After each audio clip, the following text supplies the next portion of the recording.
independence, but what was interesting, their report, I don't know if you've seen it yet, it came out yesterday. I've not seen it.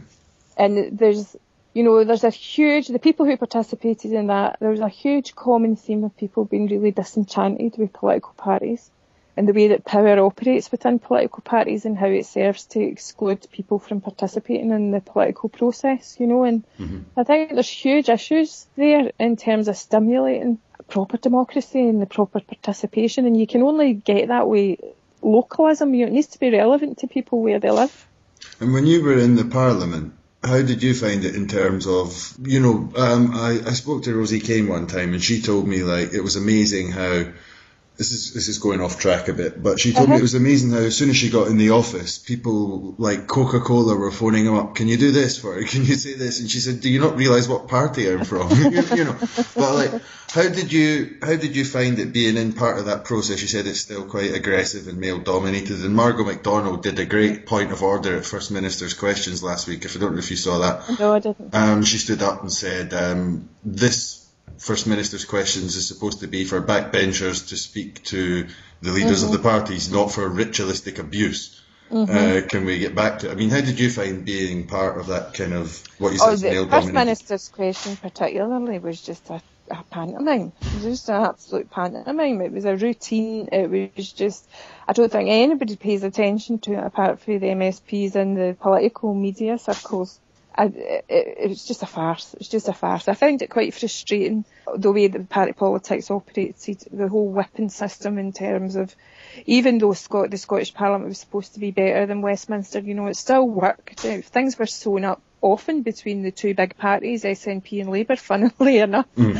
In terms of debating time, what debates would be taken, because I was on the Business Bureau from 2003 until Solidarity was formed, and then we were too small to have a place in the Business Bureau. But that was a farce as well, because the Business Bureau was supposed to decide freely, the prioritisation of bills, who would get speaking time in the chamber, the allocation of bills to committees, and various things. Some of the things that also discussed was who would sit where in the Parliament and all that sort of stuff. And it was all sewn up by political deals. It wasn't a genuine meeting. So it was disappointing. Not all the time. There was some good work done in some of the committees. I was on the Equalities Committee for some time. I was on the Petitions Committee. Those times, I think, were more worthwhile, and I enjoyed them more than anything. So do you think, in spite of the lack of gender balance, do you think that Holyrood is actually closer to the people than Westminster, or is it an open question? I think it's probably closer than Westminster, but that's just because Westminster's so bad. I think it would be really, really bad if it wasn't able to surpass Westminster. Well, I've been down to Westminster once, and I had the misfortune to be in the same room as Jeff Hoon, so I know exactly what you mean. Yeah. I think that whole elitism, I think there's elitism in the Scottish Parliament as well, and particularly towards working class people, particularly towards working class women. I think Labour women get a really, really hard time, which was about their gender and their class. And I thought that was absolutely disgraceful. The best time we had in the Parliament was two things would be, for me, when it was a nurses strike, and the fact that we had that position enabled us to get hundreds of nursery nurses signed into the Parliament, and there was nursery nurses running riot all over the Parliament and protests in the streets, and that was the first time I get chucked out of the Parliament, because repeatedly George Reid refused to let me put a question to the First Minister about the nursery nurses strike, and then the protest about the G8.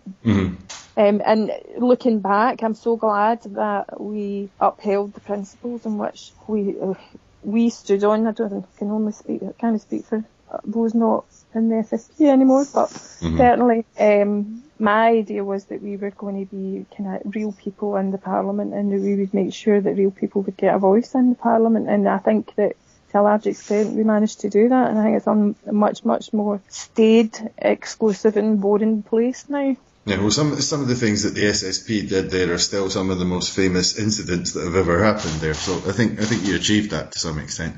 But I don't know that some people would say that wasn't the right thing to do, but they're entitled to their opinion. But certainly, with the benefit of hindsight, I think that we were always going to only be there for that one term with the 6 MSPs.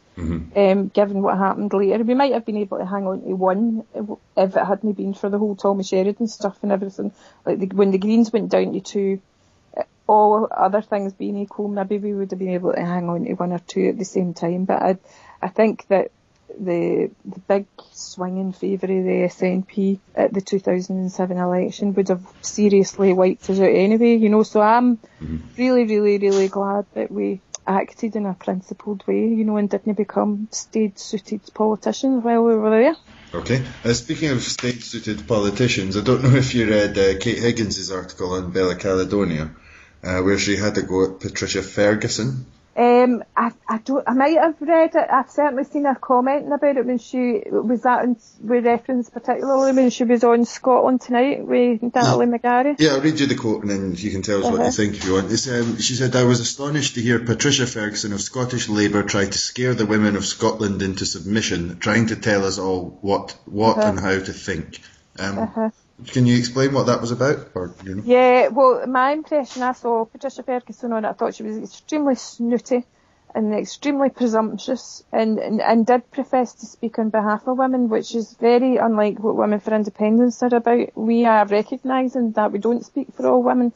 What we do want to do is listen to as many women as we possibly can. And her whole demeanour was very negative, and I do think that that's the difference between people who support independence and people who are against independence, and that the whole language and arguments are framed very, very differently. And I do think that optimism is associated with the independence debate, whereas pessimism and disempowerment is associated with the pro-union debate. And I think I think Patricia Ferguson reflected that. Very patronising, and we know best. Okay, and just the last thing, what's the future for the Women for Independence? What have you got coming up in the next wee while? And mostly we'll be very quiet because we're going to be listening. As I say, we've launched our online survey today, and there'll be listening groups happening all over the place, and a very organic. Do you know where can people find out about the groups? Sorry. Oh, sorry. They can find out about the groups if they want to go onto our website, womenforindependence.org. There's a listening toolkit that they can download and use themselves if they want to, or if they want to get together with other women to use the toolkit. They can go onto our online forum, which they can access via the website, and sign up for that. Okay, brilliant. We're also on Twitter and Facebook. All right. I'll put all the links on the podcast as well. Okay. Great. All right. Thanks very much. Thank you. Okay. So there you are. That was Carolyn Leckie, and I hope you enjoyed that. I know I'm sounding a bit like a broken record with this, but thanks again for Twitter and all the Facebook likes. Please keep it up. It definitely does help us to get this out to as many people as possible. Should have the next episode for you at the start of next week. I'm recording a few this week, so it could be one of a few. Usually on the podcast, I let the interviewee choose the song, and Carolyn chose a song by Karine Polwart, What Are You Waiting For? And she's kindly let us use it. So, we'll finish with that, and I'll speak to you next time. Bye.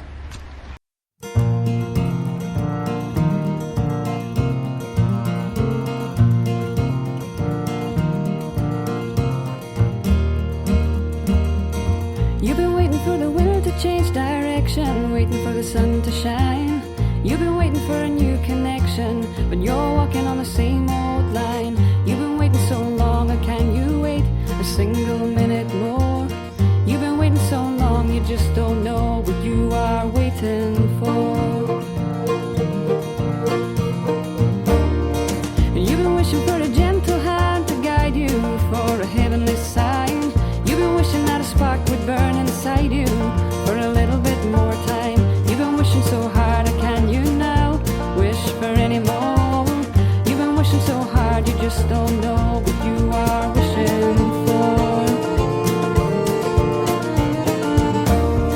Some come to all those who wait.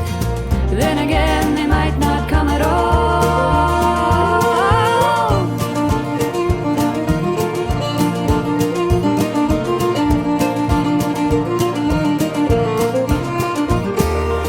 And you've been looking to us just around the corner, living for another day. You've been looking to the distant skyline, looking like you've lost your way. You've been looking so hard for something